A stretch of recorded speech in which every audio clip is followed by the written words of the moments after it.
বিকেলের নরম রোদে ভিজছিল গ্রামের কাঁচা রাস্তা। ধুলো উড়িয়ে হেঁটে আসছিল তৃষা। শহরে পড়াশোনা শেষ করে ৫ বছর পর সে ফিরেছে নিজের গ্রামে। মাটির গন্ধ, তালগাছের ছায়া, আর দাদির মুখ, সবকিছু যেন আগের মতোই, অথচ তৃষার মনে হচ্ছে অনেক কিছু বদলে গেছে। ঘরের সামনে এসে থামল সে। দরজাটা খোলা, ভিতরে দাদি নামাজে বসে আছেন। নামাজ শেষ করে দাদি তাকিয়ে বললেন, তুই এসেছিস মা? কণ্ঠে কোনো বিস্ময় নেই, যেন জানতেন তৃষা ঠিক ফিরে আসবে। তৃষা ছুটে গিয়ে দাদিকে জড়িয়ে ধরল। চোখ ভিজে উঠল দুজনেরই। দাদি বললেন, তোর বাবার জায়গায় তুই তো আমার আশ্রয় এখন। তৃষা স্মৃতির সাগরে ডুবে গেল। বাবার মৃত্যুর পরই সে শহরে চলে যায়। ব্যস্ততা আর পড়াশোনার মাঝে মায়ের মৃত্যু হয় একা একা।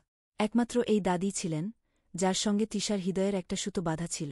পরদিন সকালেই সে সিদ্ধান্ত নেয় গ্রামে থেকেই অনলাইনে কাজ করবে। শহরের চাকরি আর বিলাসিতা তাকে আর টানছিল না। গ্রামেই একটা ছোট স্কুল খুলবে, গ্রামের শিশুদের পড়াবে। দাদি হেসে বললেন, তুই ফিরেছিস, তাতেই আমার জীবন ধন্য। হৃদয়ের টানই মানুষকে সত্যিকারের ঠিকানায় ফিরিয়ে আনে। তৃষা এবার সেটা ভালো করেই বুঝল।